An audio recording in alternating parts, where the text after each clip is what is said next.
How do I hide the properties panel?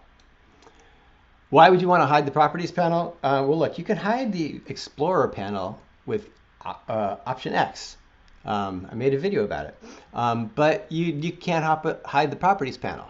But we can change things. So let's go to Advanced, Customize Shortcuts, OMG.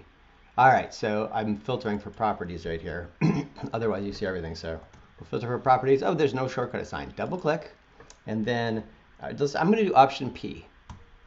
P for properties, X for Explorer, and we'll say OK. And now check this out. Option X hides the Explorer panel. Option P hides the properties.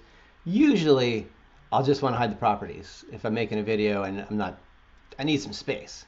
Yeah, so let me know in the comments if you have some good keyboard shortcuts that you added. Please subscribe so I can feed my baby alligators. Ignore him.